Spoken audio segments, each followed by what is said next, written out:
Hello. You're very welcome to this episode of My Generation Gap podcast, where you have me, Stuart Vincent Moore, a 51-year-old member of Generation X, talking pop culture, film, media, telly, all sorts of nonsense with my 19-year-old niece, Harriet Pilkington, a member of Generation Z. Gen Z. Oh yeah, Gen Z. Gen Z. I'll get that right one day, H. Gen Monday. Z. Monday, yeah. Hi, H, how you doing? Yeah, I'm alright. I've been cleaning my car. I get a new car in the morning. So I'm really excited. Yeah. But I've been cleaning all the inside out, hoovering it all. And then I was going to clean the outside of it, but my dad was like, oh, I've got a jet wash. Now, we can all agree that a jet wash is a job for my boyfriend. So I gave him, anyway, he liked it that much. He has jet washed everyone's cars. So he's on like his fourth car now. He's just outside jet washing. Now he's been jet washing for hours. He loves it. Everybody's windows. Yeah, like one of them's a soap one as well. You know, like a proper car wash, like with the soap. I don't know anything about jet washing. Oh, like the foam, that sticky foam stuff. Yeah. So he's living his best life. So I'm gonna go out the front tomorrow, and everything's gonna be like polished, like shining, reflecting. Yeah. Hey, you don't need to put those clothes in the washing machine. Just put them on the line, and I'll jet wash them. Yeah, I'll jet wash them first. Just jet wash them. Yeah. Jet wash the dogs. The dog don't need a bath. I'll just jet wash it. It's fine. Just jet wash it. Jet wash it. What about you? Well, we had a cracking week this week, H. It was really exciting. Yeah. Because it's not very often when your favourite band in the whole wide world are playing pretty much in your back garden. Because the Flaming Lips were playing at Woolerton Hall. Yeah. At the Deer Park. And it's a little festival, weekend festival called Splendour. And the Flaming Lips were on there on a Sunday. So we got tickets basically just to see them. But the rest of the festival was great. So we did go to the rest of the festival. Because this is quite exciting, actually, H. And because they got a comedy tent there, I know quite a few people on the comedy scene, so I get to go places where, you wouldn't normally get to go. Oh, like a VIP? Well, a little bit like not necessarily a VIP. Like staff? But, yeah, like so I managed to get backstage, and Ivan was really keen to listen to Craig David. Craig David was there. I like Craig David, yeah. Do you? Yeah. I think so, I can take him or leave him. I can't lie. I can't think of his music. But I'm pretty sure that I've listened... You know when you think, oh yeah, I've listened to songs by Craig David and I like them. So that's the full assumption I made in that. So. Rewind. Yeah. Oh, yeah. Yeah. Made her on Monday. So I recorded. I just got a few words with him. So I recorded it. So the sound quality is not great because you can hear the festival in the background. But I'll play this. What do you think? We talked about UH. Right. So yeah. Hey Craig David, that was a great set. It's a Sunday afternoon. Now, I know you're normally chilling. But have you even had your Sunday dinner yet? Through the subway, must have been about 3:15. That's a good time to get a Subway, isn't it? Not too early and not too late. My niece Harriet loves the Subway. She eats loads of them. I've got a video of her here doing some skateboarding tricks. Do you want to see it? Look, she's ace, isn't she? I love the way she kicked it, from the front to the back, she flipped it. Yeah, I love the way she kicked it and flipped it and all. It's good, isn't it? Pretty girl is 24. Actually, Craig David, she's only 19, so you can get any of them mucky thoughts out your head. On Tuesday. You are definitely not taking her out for a drink on Tuesday. I know where that leads to. You can nick off Craig David. Walking away, yeah. So not only did you have a chat with Craig David, you had a confrontation. Well, yeah, because I think he wanted to ask you out. Yeah? I said, Craig David, no way. No way. Yeah, no way. I mean, what would you have done? If you did go out with Craig David, where would you go? I suppose it would depend on what day it was. If he took it sounds like he likes his Subway. Yeah. Well, what day does he go for a Subway? And he chills on a Sunday. Sunday. So on a Sunday, right? There we go. Yeah. Yeah, so So I mean, you could go you could go out for a Subway on a Sunday, Monday, or Tuesday, but I do not want Yeah. you seeing him any other day of the week. yeah, no other days of the week allowed. No, How long did it take you to do that? too long. Too long? Don't want to know. Oh god. That is Yeah, funny. far too long. Yeah. I don't. That must have taken a lot of time, effort. That's a rabbit hole to go down. Well, I thought it was exciting, didn't you? Yeah, it was really good. It was good. Mum's addicted to an app called Whatnot, and she loves You it. said you were addicted to that last week. Oh, well, I showed it to Mum. I'm now not so bothered. I go on it a bit. And she's, like, addicted. She's got, like, 41,000 points in the app. I don't know what that means. Hang on, but do you it get like a sounds pound? lot. Do you get a point a pound? Yeah, she's actually just really rich on it now. Because that's your inheritance. Yeah, keep playing the game, Mum. It's like a bidding thing. So they'll, like, go... £1 swimsuit, and then like it goes up to like somebody might get it for like £4, which is still really cheap for a swimsuit. And they're things that are returned but with nothing wrong with them. Well, that's eBay, isn't it? Is that the same as eBay? It's faster shipping. It's like 2 days shipping. It's really quick. Right. Okay. Yeah, eBay Which takes is- ages. I know, which is a really good selling point. It's like cheaper than Shein and it's quicker, so it's good for certain things. But then also you got to watch it for ages to get a bargain. It's a bit like when you go charity shopping. It's fabulous. Or like thrift shopping. It's brilliant because you know when you're thrift shopping, you're looking for stuff and you might find some really good stuff, but you've got to spend time and it's there's effort in it, isn't there? As in, like if you just go into like New Look, all the same sizes are on the same thing and the same colours, and so you've got to watch it because they're like, oh, we've got size medium, going now, and they all talk like that, go now, and all I hear all the time when I pass like my mum in whatever room she's in the house is like, going now, I'll put it up for you now, ladies. Like, that's all I hear. Well, I ain't got time to do stuff like that, H. I'm editing. Far too busy making Craig David and his. Yeah, editing videos with pop stars. Yeah. Or interviews with pop stars, yeah. Right, let's get down and talk about what we're here to talk about. And this week, H, it's the 1975 film Jaws. Jaws, yeah.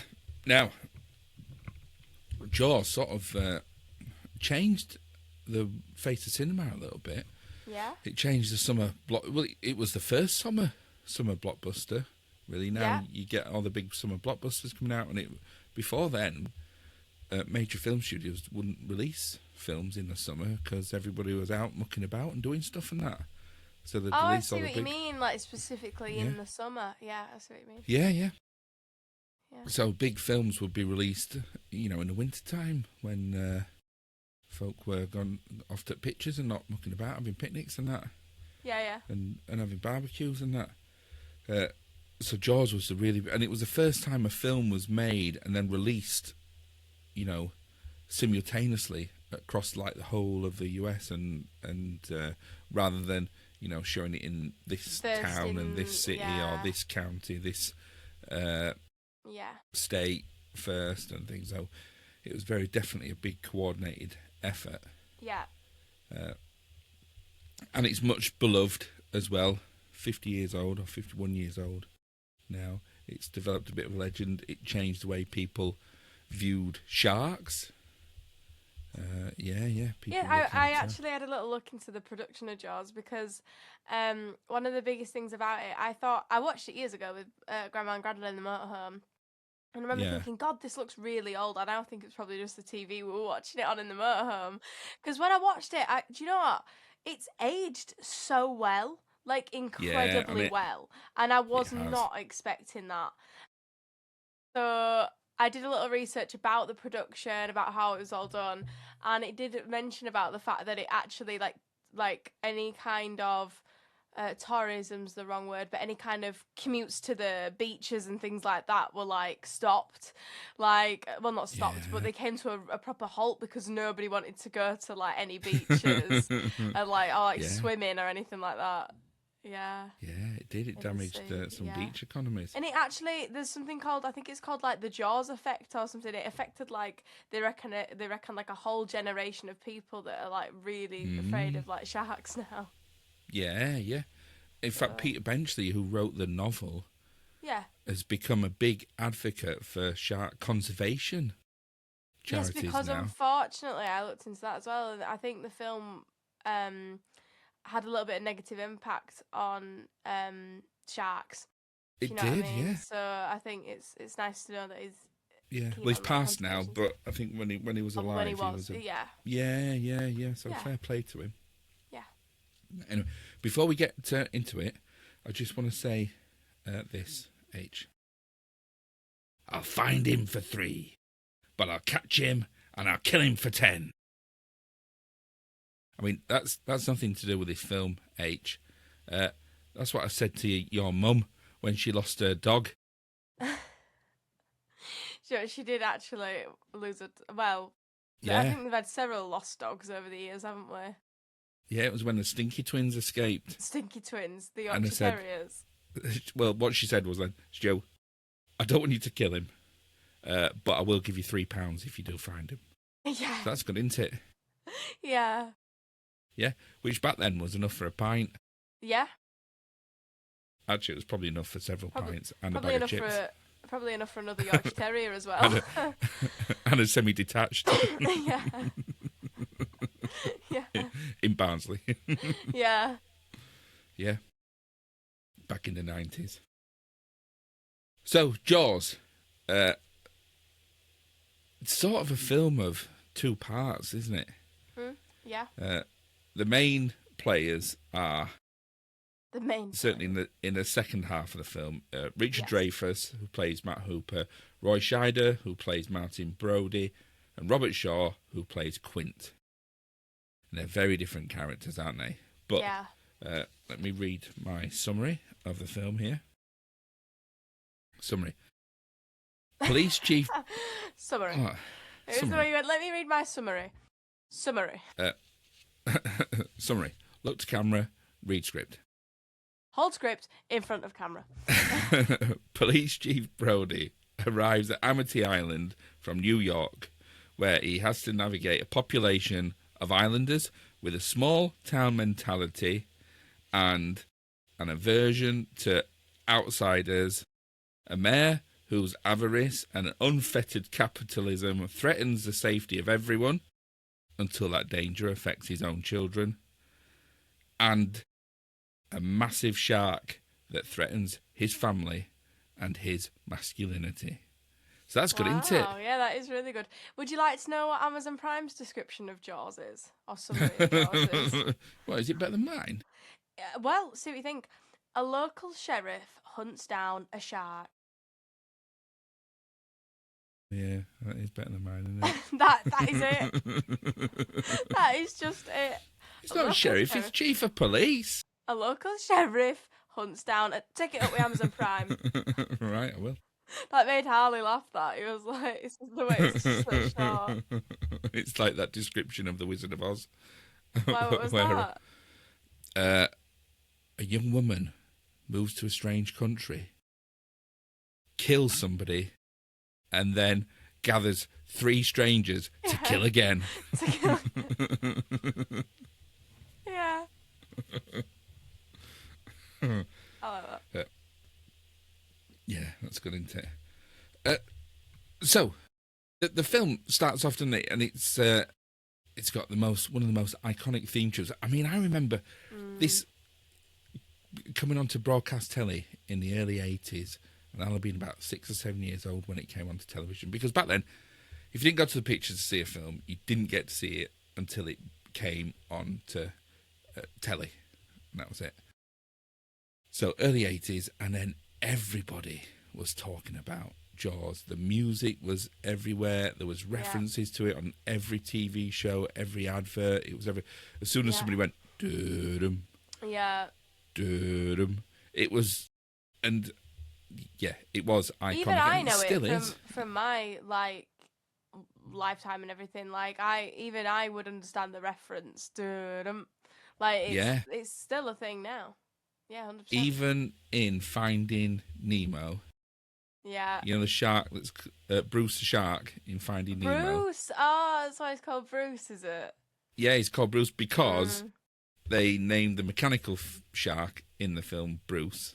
Actually, the three mechanical Stevens. sharks were all called Bruce. Well, they all called Bruce. They named it Bruce after Spielberg's lawyer.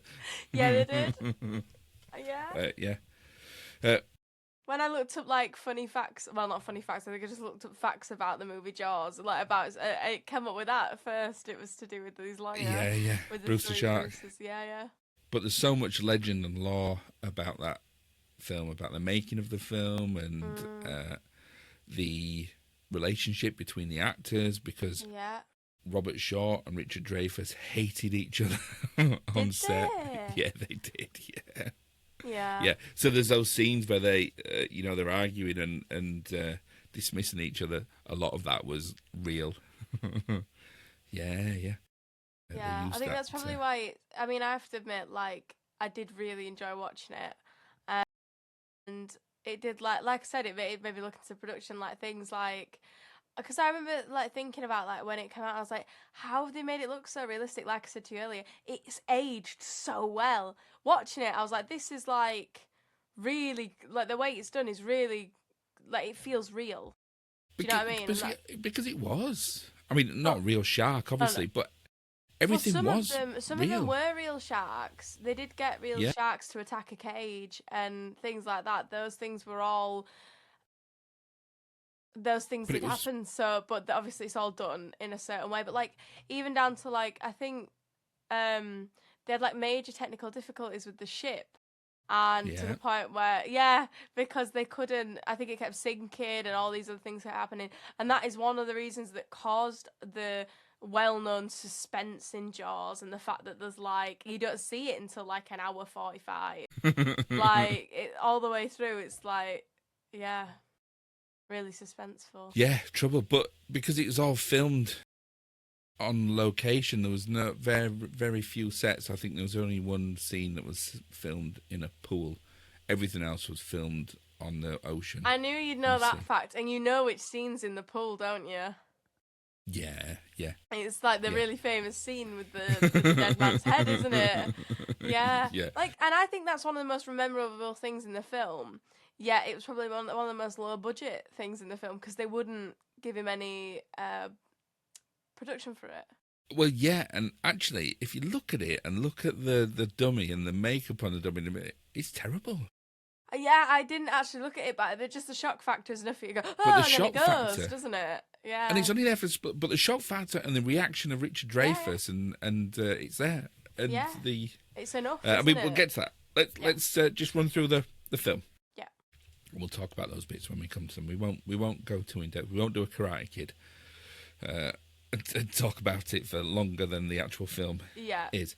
But it starts off, doesn't it, with an opening scene, which, again, is iconic now, with a party being held on the beach, don't they? The young woman running off there and being chased by a young man. They're having a bit of fun out there, a bit of sexy fun.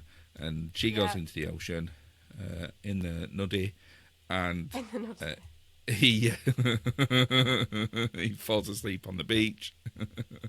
And she gets pulled down by a shark. But again, you don't see the shark, but you do see her getting thrashed around, her panic and her fear, and then just silence.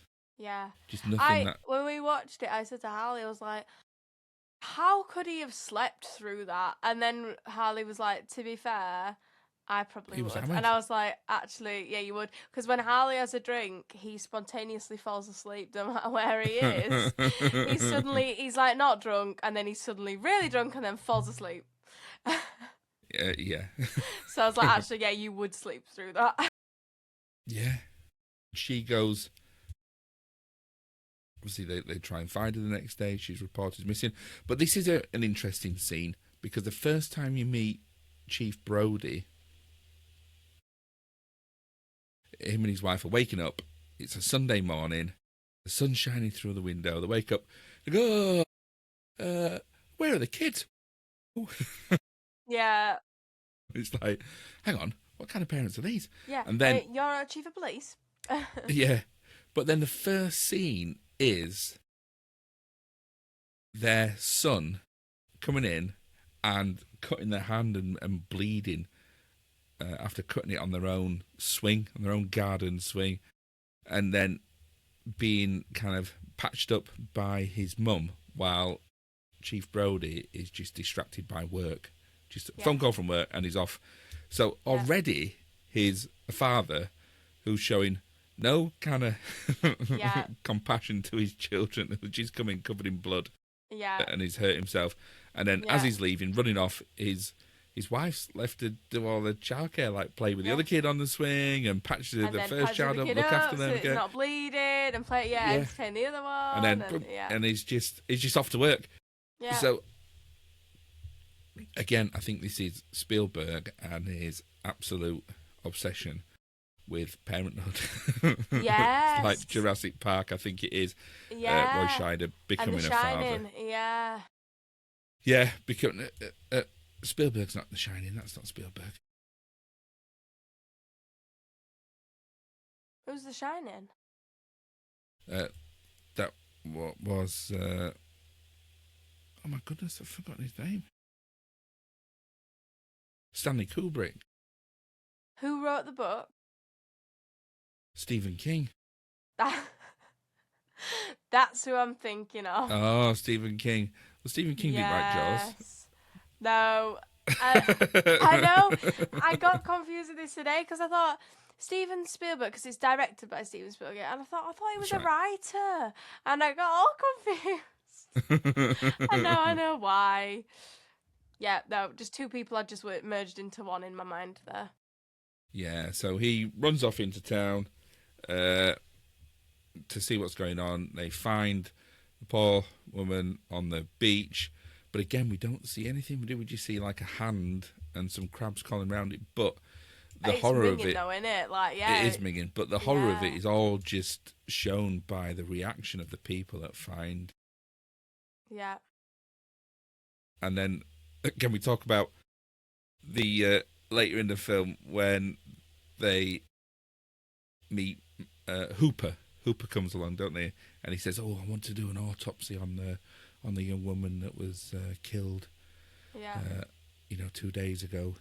And okay, so they go to the coroner's office, and they take the body out, and instead of like pulling the body out of a long tray, they just get like a bucket out of the fridge. She's in like a washing up bowl, and you think, yeah, that's bad. That's bad. Yeah. Yeah. 2 words. Yeah. That's bad. Yeah, that's not good. Yeah. Yeah. Yeah. So he after that, then he gets in touch with the coroner. They say it's a shark attack. He has to shut down the beaches. The mayor gets involved. He says you can't shut down the beaches. He's on the ferry on the way to tell people to get off the ocean, and the mayor already found out about it. And he comes along with a car full of heavies, doesn't he? Meets him on the car ferry to say no.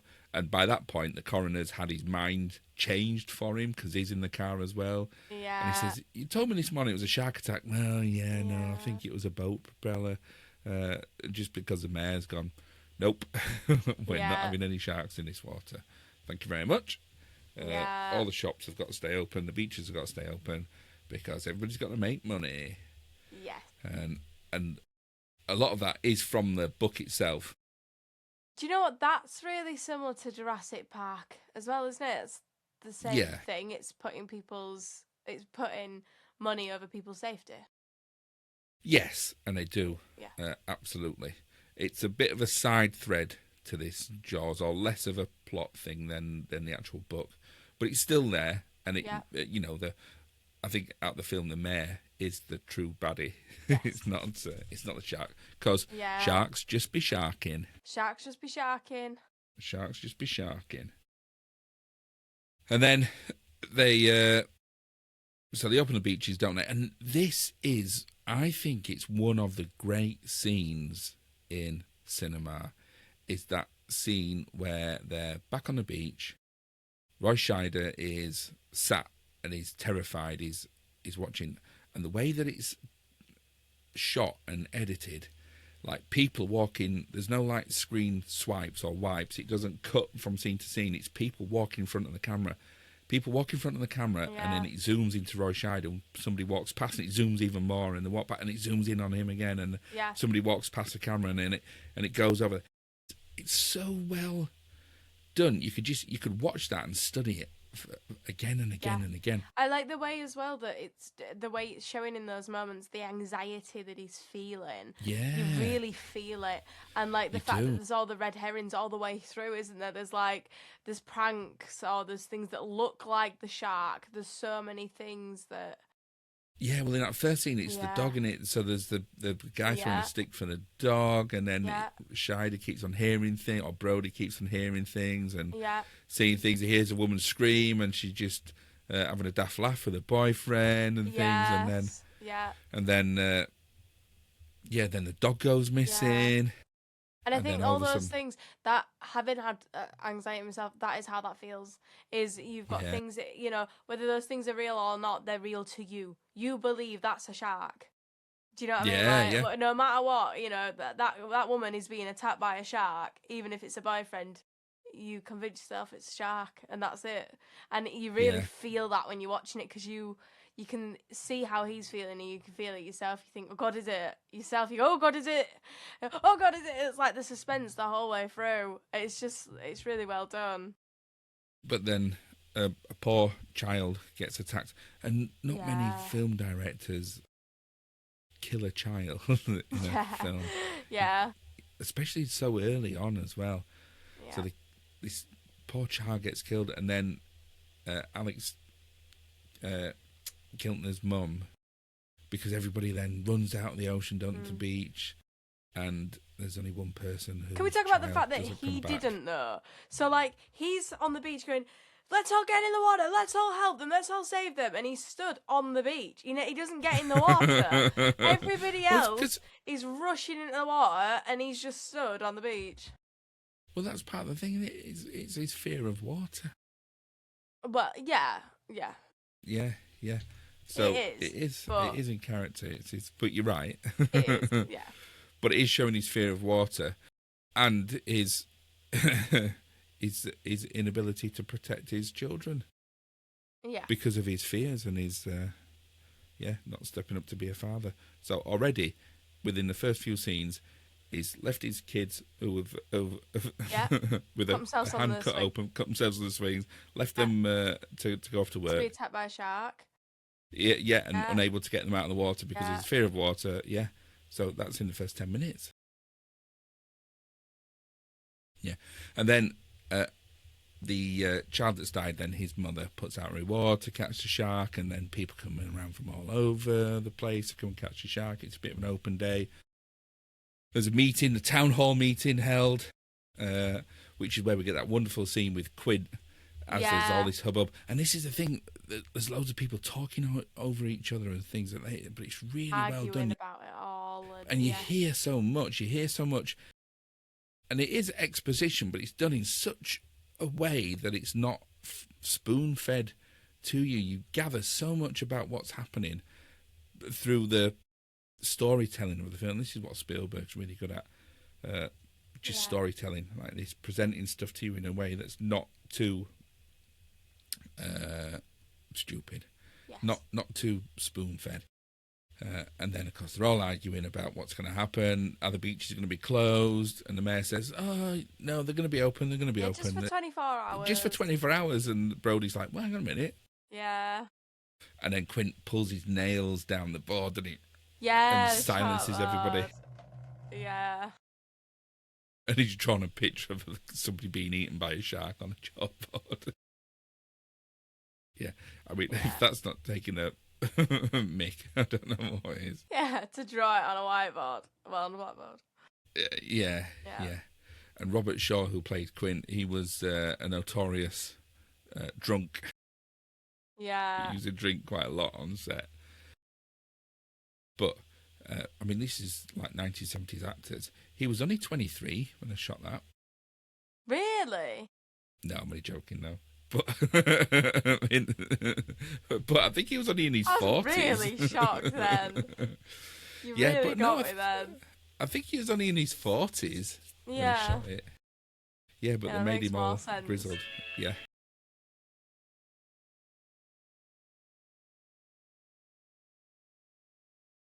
Goes on forever as well, because that's from Caroline. Turn that off. Yeah, so he says, that's when he says, I'll catch him for 3. But I'll kill him for 10. Kill him for 10. But he says, I don't want any help. I don't want any, Yeah. there's no other mates. I'll just do it on my own. That's it. Don't want to share this money with anybody. And then, there's a bit of back and forth. There's sharks coming up. They call somebody from the research centre, the Oceanic Research Centre, who is Matt Hooper, played by Richard Dreyfuss. He comes along, finds Matt Brody, and then they catch a fish, but it's not the right, or they catch a shark, it's not the right shark. So in the end, they realise that it has to be those 3 that go out. They pay Quint his money, and they take his boat, and they go out and look for the shark. Yeah. That's it, isn't it? Essentially. That's it. And then Yeah. I think the also, can we talk about the fact that when they go out to find the shark, they just took one boat with the 3 of them. I know he said he wanted to do it on his own, but why didn't they just have another boat nearby? They didn't have to be with them, but just to see if they were attacked by the shark or needed assistance, because the film goes horribly wrong and he dies. Yes, they do kill the shark in the end, but he might not have had to die if they'd just had a nearby boat on standby. Well, I think this is the essence of the film, Age, and I think this is what the film is about. Yeah. Because in my mind, the whole film, I know there's the themes of parenthood and Brody becoming a father, Yeah. but it is essentially about masculinity. The whole thing Yes. is about masculinity. Yeah. Because you have, and there's that scene, which I think is probably everybody's favourite scene in the whole film, where they are trading shark bite stories. Yes. And then Quint talks about being on the USS. It's a dog. Being on the USS Indianapolis. And he talks about all his shipmates being in the water after his ship got hit by him being in the water as well. Yeah, and all waiting to be rescued. They were there because it was a secret mission, a secret war mission in 1945. It was hit by a torpedo. The ship was sunk. Because it was such a secret mission, nobody knew they were there. So there was just several hundred people in the water waiting to be rescued, and they all got... I mean, it's a true event. It's not true about how many people got killed by sharks. Yes, no. But that was embellished. Although actually, probably eventually, they will have been ate by sharks. Well, probably, but I think a lot of them would just die through hypothermia. Just been in the water for so long. Yeah. But that trauma of that event gives us the backstory for Quint. Yes. It's just all unresolved trauma in his masculinity. He's not, I think that's probably the first time he's spoken to anybody about that. It feels like it's the first time he's told that story. Definitely, yeah. I would say that's the feeling it gives. But you can hear his trauma, can't you? Yeah. And his inability then to go and deal with that unresolved trauma, to not get any help, which is why they just do it on their own. I'm doing it on my own. Don't want any help from anybody. Don't want any help from anybody. Doing it on my own. That's it. And it ultimately is literally killed by his trauma. Yeah. Yeah. But even to the point where, is that reluctant to ask for any help because it's not the manly thing to do. He smashes the radio. Yes, he does. He smashes the radio up. Yeah. When Brody goes and asks for help, which, is the right thing to do. And it's the right, but it's that masculine macho thing, isn't it? No help. Smashes the radio. And everybody says, you've just killed us. What are you doing? Yeah. I looked this up. So me and Harley were talking about these types of films, and like sharks. Not that he's like terrified of them, but you know, he was like, "Oh, I find these types of films really quite scary." But for me, I like he doesn't like the not knowing, like the suspense of the shark and the way it builds. To me, probably because I live like that all the time with anxiety, it doesn't bother me that much. But actually, like films like The Nun that have like really well, I looked at what it is. It's like uncanny. Is it uncanny valley? That's what they call it, isn't it? When something resembles a human so much that your brain recognizes it, but also has enough um difference to it that it causes alarm and distress. So Yeah, like that's the effect that like the nun and probably like it the clown and things like that and all those types of characters give, and they're the things that really scare me. Or like a human crawling up a wall or something. I hate that kind of stuff. And I think it's because it is that uncanny valley thing, and I was researching into obviously the difference in that, and I thought it was really interesting. What yeah, scares you more?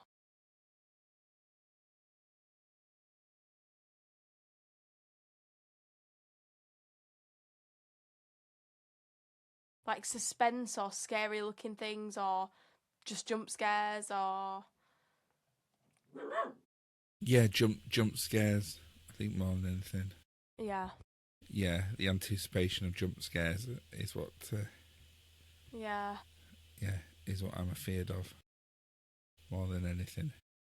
yeah. I mean, I don't like the feeling of jump scares, but for me, it's not the jump scare itself, because I can get over that. I can go oh, and then get over it, and I don't mind that. But it's that uncanny valley when it stays in your head. Like I can picture the nun right now, and it's there. But I also I was because I asked Google, and I was like, why am I so scared of like why is the nun the scariest thing to me in like horror? And it says it explained the uncanny valley thing, and it said but also if you are of the age of about 20 years old, when you were younger, on YouTube they brought out a trailer for the nun that was like age rating 15 or something. It wasn't 18, I think it was 15 or something like that. Or either way, it was on YouTube, and it it had this like terrifying jump scare in the trailer of the nun's face, and it was Right. that scary that YouTube banned it. But it says you are probably one of the children that unfortunately had just gone onto YouTube at like 11, 12 and been jump scared by the nun and are terrified by it. And I was like, oh, maybe that's why. I think So there you go. some of the scenes that have terrified me the most in films or Yeah. TV has been it's a film called The Others with Nicole Kidman, Yeah. and there's a scene in there where there's a child holding a séance, or it's part of a séance, and this child appears, and she's got her back to you, and she's like covered, and when she turns around, it's like you see her face, and it's no face, and then there's a Yeah. scene in That is stuff like that gets me, like when it's like you said, like when it's a child like but they've got a really old anticipation. face, and yeah, But but it's when the it's not actual even the jump scare face. hits though. No, it's before it. It's the Oh, anticipation it of is it. That's just the the thing. anticipation for you. Oh, for me, it's the It's actual visual afterwards. No, it's not for me. It's the No, before, it is because just there's a it's the build. scene in Doctor Who where they go back in time to Danny. It's a Peter Capaldi episode. I've forgotten what Yeah. it's called now. It might be called something like Is it the Weeping Angels? No, it's a scene where they go back into. It's when they first meet Danny Pink. He's not been in it for very long, and they go back to his childhood where he's in a children's home, Right. and they're looking out the window because he's terrified of something or somebody in his bed. And as they're looking out the window behind them, you see like a figure like appearing under the bedclothes, and like there's somebody like sat under the bedclothes, and Yeah, that's bad. That's pretty bad. Yeah, or like when people are in a dark room and you hear like children's feet going. Like running across. Yeah, I don't like that at all. That No. is bad. That is And like people go, top "What was that?" level. Yeah. Yeah. Oh, and then they go, no, but then it does it again, and the other side there, and they go, yeah, awful, terrible. Do you remember when we did an episode where we reviewed, it was like I can't remember if it was like a docu-series or a documentary or something about, I don't know if we reviewed it or we did it for Telly of the Week, but we, there was like a supernatural documentary set in your home, your home village. Yeah, in Crofton in West Yorkshire. Yeah, it was a BBC show called Uncanny. Yes, and when we did that, do you remember when my TV turned on? That reminded me of that.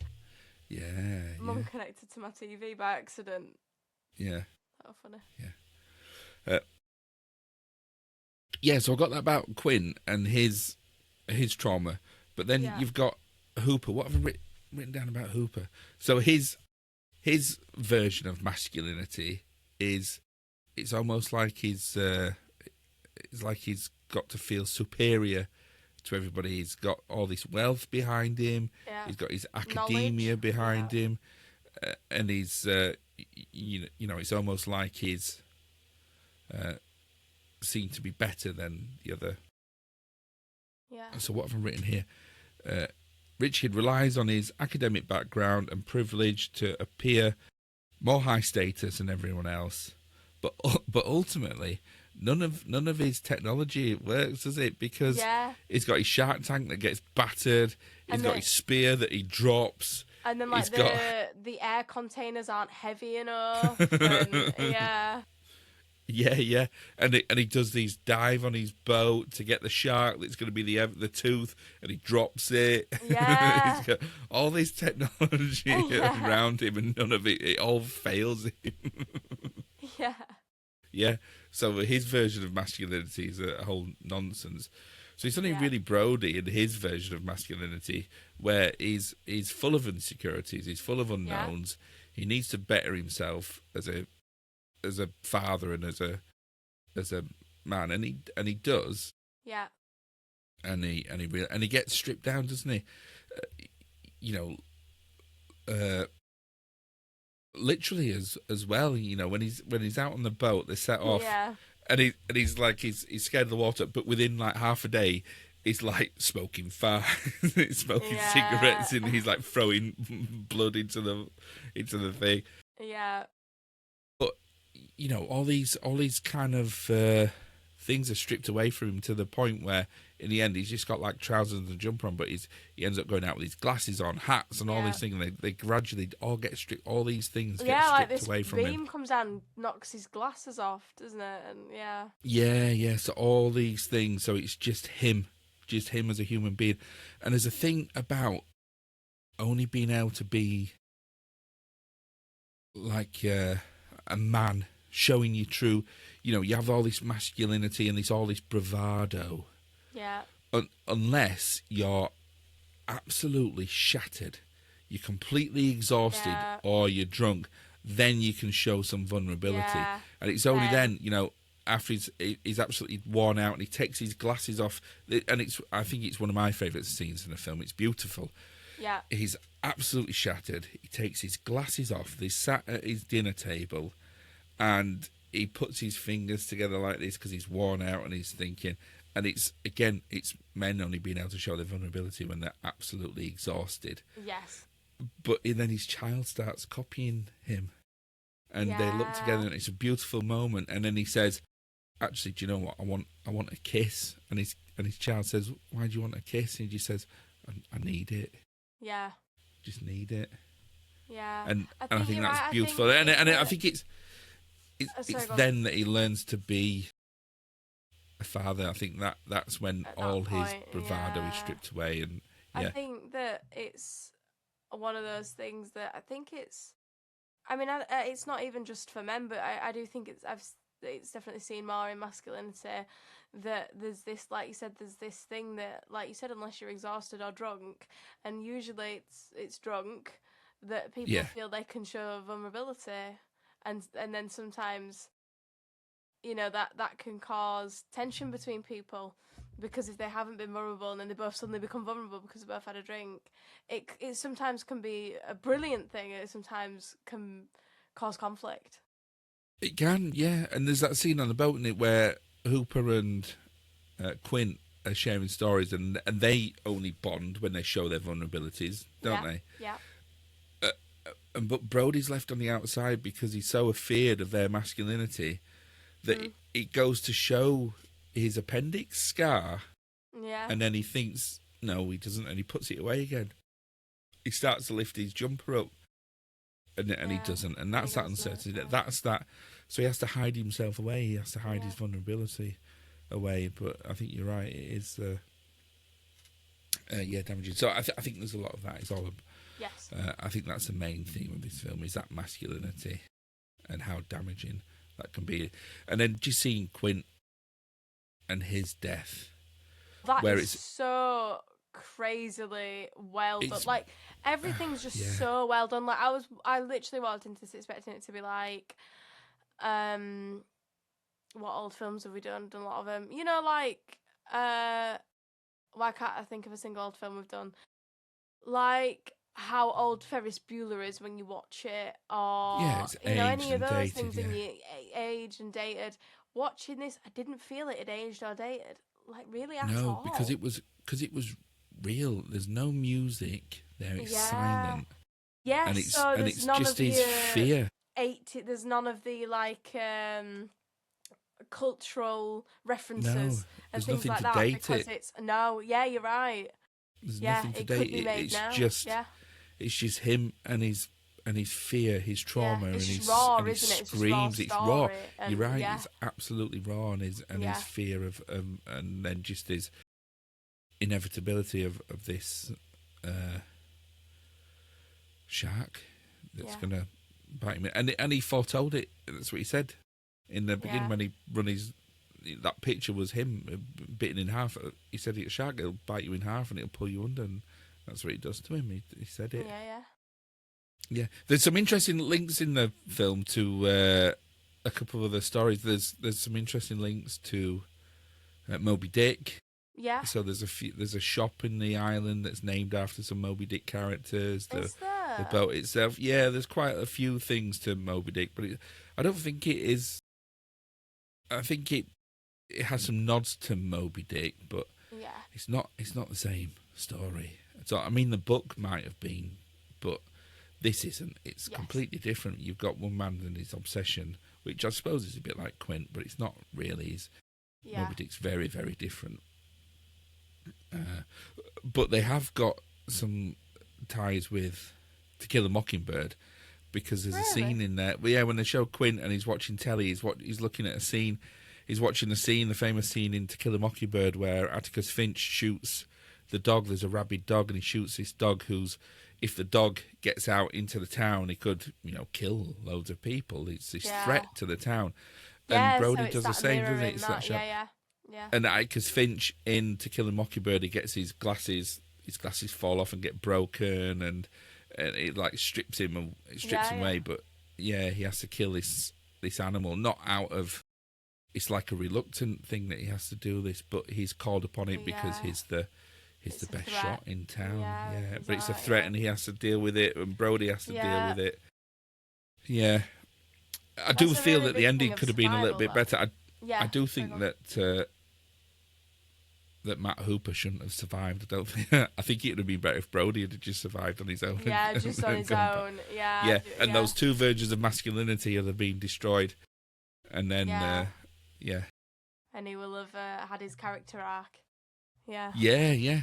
So I think I am really happy to give this a Gen X win. Like, I'm not, usually we're a bit, I'm giving this a Gen X win all day long. It's aged well, it's got a good storyline, there's good messages in there, and it's a good watch. Absolutely, completely agree. I don't think you can do anything. I think it's a perfect film. Do you know what? I agree. Yeah. There isn't a wasted shot. There isn't a wasted minute. Everything in there is absolutely purposeful. Yeah. Yeah, Yeah. Everything is there. It shows something. It's either humorous or it's character developing, or it shows you something. Yeah, there's so much depth to it. Yeah. Yeah. Yeah. I'd agree. It's great. Right, are you ready? Test. Test, test. Test, test, test, test, test, test, test, test, test, test, test, test, test, test, test, test, test. It's a test! Proud of yourself, were you, when you thought of that? It's good I thought of that this afternoon. Did you? Did you go, Yeah. oh? Oh, I'm going to do this Yeah. for the test. Yeah. Test. Right. Test. I thought there's so much written about this film that really, it's really hard to put a difficult test out there for this film because there's so much. Yeah. You probably know everything about it. So, this week, Yeah. it's all, the test is sharks in pop culture. Right, okay. So, you've got to name the shark or name the reference to this type of shark or where the shark is from. Okay? Question 1.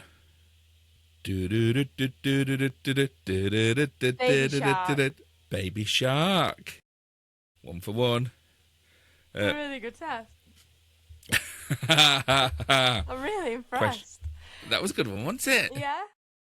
Yeah? Yeah. Question 2.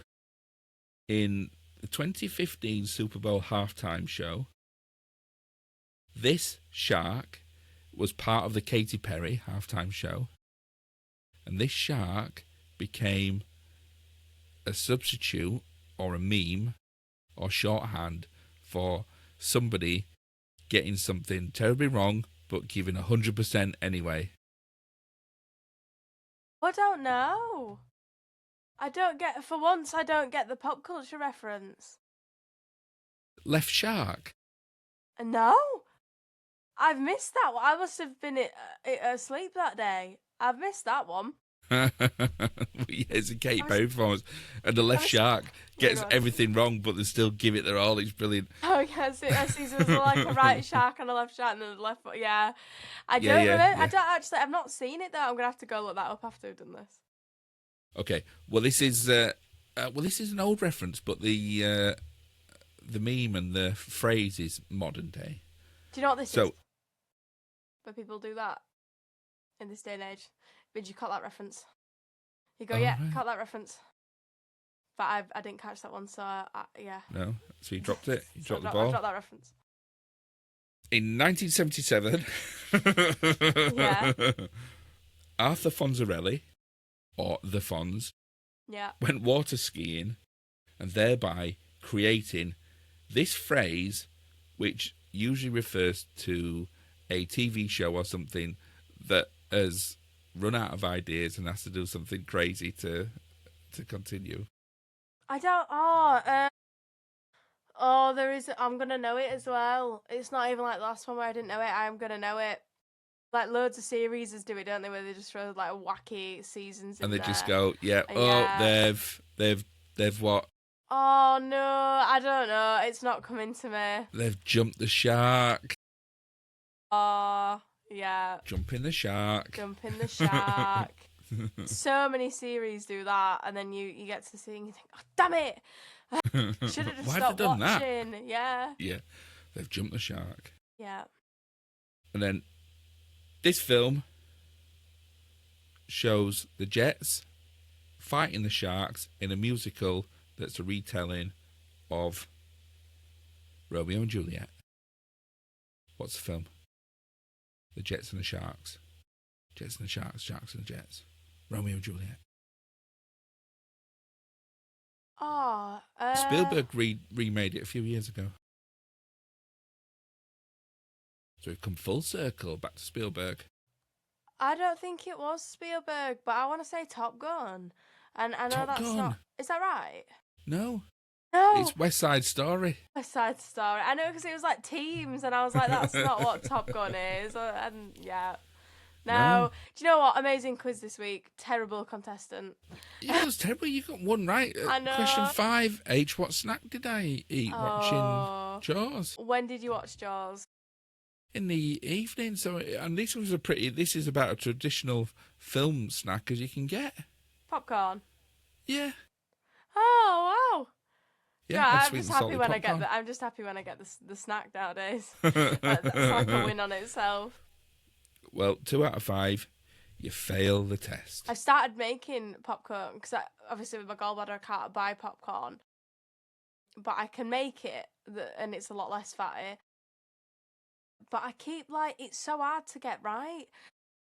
What? If you put the Why? sugar in a bit too late, then the sugar burns. But then if you put too early, but if you put it in a bit too late, then the sugar doesn't coat it properly. It just all goes to the bottom of the pan. So you have to hold it, and then if you just put the sugar in and leave it, it just goes all goes. So you have to shake the pan and all those types of things. And we were going out yesterday, and I was going to make some really quickly, and I made the worst batch I'd ever made. By rushing and dropping half of it, and it was the best popcorn I've ever eaten. Really? So yeah. You have to try and recreate it. Yeah. Yeah. Right, it's time for this. Stews, burger review. It's Burger Stews, burger review. It's Burger Stews, burger review.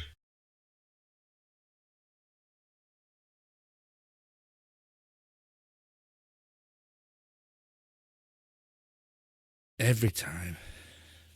Every He's eating a time. burger. He's eating a burger and he's marking it out of 5. This week, H, I nearly went Jaws. Right. How did you nearly go Jaws? Because, this was yesterday. Oh, because we met up at Earl yesterday. We met up Earl. Yeah, we did. Yeah. And on my way home, I thought, I'll get my tea. Yeah. Because actually, do you know what? And I stopped off outside it's a place in Woollerton called the Cod Scallops. Right. Yeah, yeah. And it's won several awards for best chippy in the UK. And I thought, maybe I could do a fish butty or something for a burger review for today. So I thought, I'll go get some fish and chips or something, and that'd be dead good, wouldn't it? I'll do a fish butty, or maybe they'll do a fish burger or something like that. And I got there and I parked up outside the chippy and I fell asleep in the car. Oh, what time And when did I woke you get up- home? And when I woke up, it was shut. That's bad. That's like when you fall asleep at the bus and end up back at the bus station in Wakefield. Yeah, well, I've been having a bit of trouble with my sleep machine. Ali's So, going for but- sleep apnea testing actually. Oof, So I think he might have to have the mask. like Bane. Yeah, the Bane mask. So, but over the road, or a few shops away from the Cod Scallops, is a place called Burg Burger. Berg. Okay. Yeah, BURG Yeah. Burger. And there's, I like yeah. It's a little independent. There's 2 of them in Nottingham. One in South Notts, one in North Notts. And I had the classic cheeseburger. Yeah. So, Burger, classic cheeseburger, 4.0. Okay. So good burger, satisfied, Good. but not in Yeah. the top ranking. But it was No, alright. and I'll tell you why. So, it had double patty. That was all right. It wasn't anything. It was just standard. It's all right. Lettuce, cheese, tomato, house pickle, Ooh. Berg sauce, and there was lots of it. Lots of sauce. Lots of Was it. it like burger sauce then? I'm guessing. Yeah, but they had their own burger sauce. But Yeah. and they had lots of it. It was. They were in real danger of overloading this burger. H. Right. Yeah. And what was impressive about it was the bun, and it was just a standard burger bun, Yeah. but it maintained bun integrity throughout the whole burger. Whole burger bun integrity. Yeah, whole burger bun integrity, despite it having lots of wet sauce salad, and, yeah. lots of sauce, and there was almost So like sloppy burger, but maintained structure. but it wasn't too sloppy. It was Nice. it was balanced really, really well. It was on the verge of being too much, Yeah. but it didn't. It just kept the right side of it. But it just needed a little bit of oomph to make it a great burger. So it was really competent burger. So did you I have a would stomach say. then? See, when you talk about burgers. Yeah. Yeah, So good burger. I think it just needs a little bit more love. Yeah. Yeah, to make it a great burger. Yeah, a bit of something Other than maybe that, signature. Although to be fair, you did go for the cheeseburger. So Yeah. I usually ask them. I usually say, "What's your most popular burger?" or "What would you recommend?" I don't just go in and get something odd off the menu or something obscure. Yeah. I always ask them what's the most popular or most ordered, or what the signature burger is. Nice. Yeah, and it was. I mean, it wasn't cheap, but it wasn't nuts expensive. But it was good value for money. I got a meal deal, and it almost had too many fries. Wow. I'm Yeah. sold. Yeah, Yeah. and they were dead good. Yeah, so Berg, recommend. Awesome. Yeah. Good value for money. Not spectacular, Yeah. but 4.0. good. No, we like Solid. a 4.0 burger. Yeah, it's solid. Yeah. Yeah, reliable. Yeah. Not not too expensive, but worth value for money. It was good. Right. Well, I think we're all done. Age, apart from what's your telly been? We have been watching what we are thinking of reviewing next, which is Fleabag. Yes. And it's brilliant, and we need to save it for next episode, really. Let's save that for next. There's not much we can say about that. And I'm not gonna bring Coronation Street into this because we all know how that goes. Don't do that.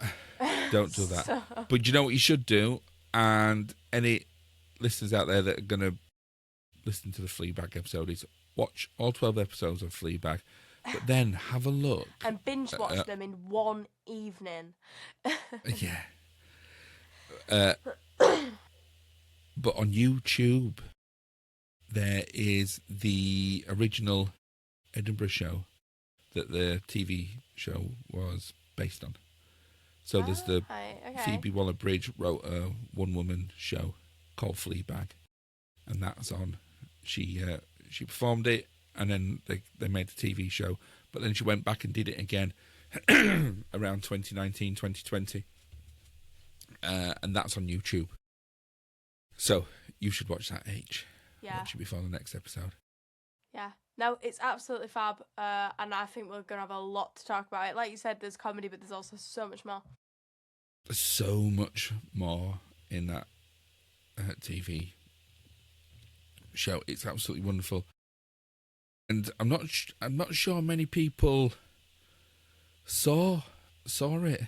I don't know. No, unless I'm seeing things in it that. No, I don't mean just saw it, but saw. Oh, really saw it. Yeah, because they just say, "Oh, it's a bit daft." She breaks the fourth wall. Anyway, do you know what? Let's not. I felt it at first, but then I didn't. What, in the second series? No.